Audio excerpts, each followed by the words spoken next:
Bismillahirrahmanirrahim. Assalamualaikum warahmatullahi wabarakatuh. Nama saya Andi Muhammad Bilkisti Halilullah, NIM 193.104.1092, kelas PJKIAC 19.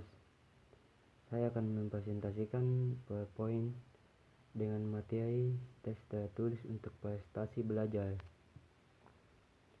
Bentuk-bentuk tes. Telah dibicarakan sebelum ini bahwa di sekolah seringkali digunakan tes buatan guru atau bukan standardized test. Tes ini disebut tes buatan guru. Teacher made test. Tes yang dibuat oleh guru ini terutama menilai kemajuan siswa dalam hal pencapaian hasil yang dipelajari. Dalam hal ini bentuk tes dibedakan atas dua bentuk, yaitu sebagai berikut. 1. Tes subjektif. Tes subjektif pada umumnya berbentuk esai atau uraian. Tes bentuk esai adalah sejenis tes kemajuan belajar yang memerlukan jawaban yang bersifat pembahasan atau uraian kata-kata. Menurut Asmawi Zainul dan Noehi Nasution, tes bentuk uraian adalah butir soal yang mengandung pertanyaan atau tugas yang jawaban atau pengerjaan soal tersebut harus dilakukan dengan cara mengekspresikan pikiran peserta tes. Ciri khas tes uraian adalah jawaban terhadap soal tersebut tidak disediakan oleh penyusun soal, tetapi harus disusun oleh peserta tes. Dalam tes uraian, bentuk tesnya diawali dengan kata-kata seperti uraikan, jelaskan, mengapa, bagaimana, dibandingkan, simpulkan, dan sebagainya. Soal-soal bentuk uraian ini menuntut kemampuan peserta tes untuk dapat mengingat dan mengenal kembali, dan terutama harus mempunyai daya kreativitas yang tinggi dalam pengerjaannya. A. Kelebihan tes subjektif. Mudah disiapkan dan disusun. Tidak memberi banyak kesempatan untuk berspekulasi atau untung-untungan. Mendorong siswa untuk berani mengemukakan pendapat serta menyusun dalam bentuk kalimat yang bagus. Memberi kesempatan kepada siswa untuk mengutarakan maksudnya dengan gaya bahasa dan caranya sendiri. Dapat diketahui sejauh mana siswa mendalami sesuatu masalah yang diteskan. B. Kelemahan tes subjektif. Kadar validitas dan reliabilitas rendah karena sukar diketahui segi-segi mana dan dari pengetahuan siswa yang betul-betul telah dikuasai. Kurang representatif dalam mewakili seluruh skop bahan pelajaran yang akan dites karena soalnya hanya beberapa saja atau terbatas. C. Petunjuk penyusunan. Untuk menghasilkan butir soal tes uraian yang baik bagi penyusun tes, diharapkan memerhatikan hal-hal berikut.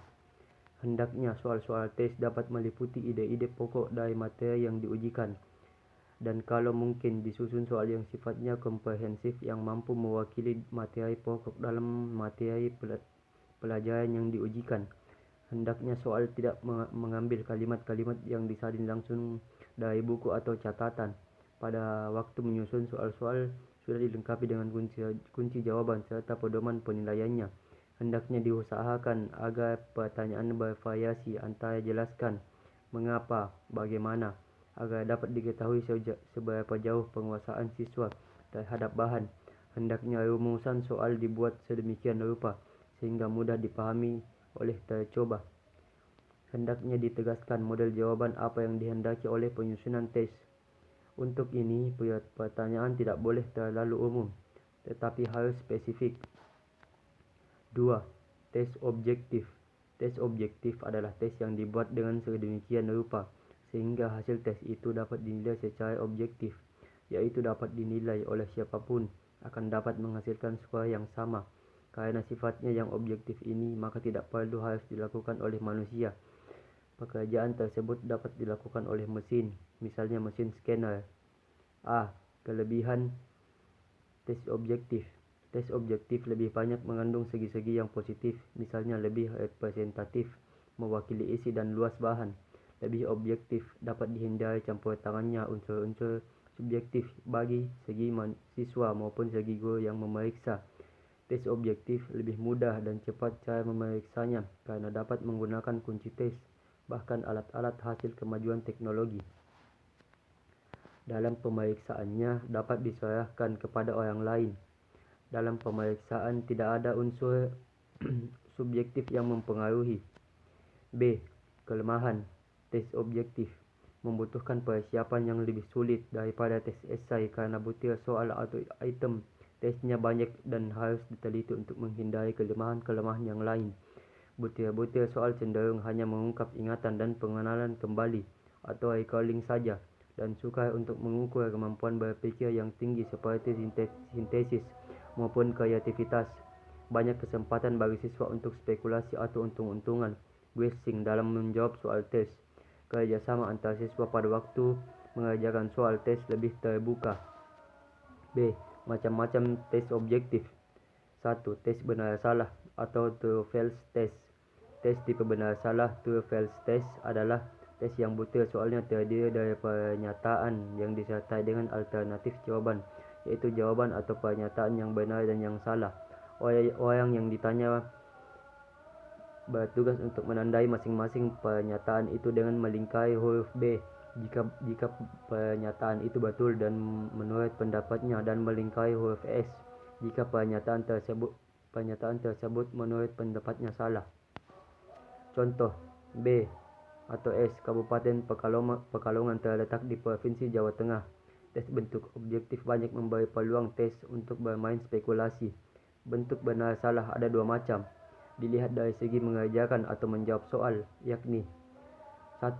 Dengan pembetulan without correction, yaitu siswa diminta membetulkan bila ia memilih jawaban yang salah.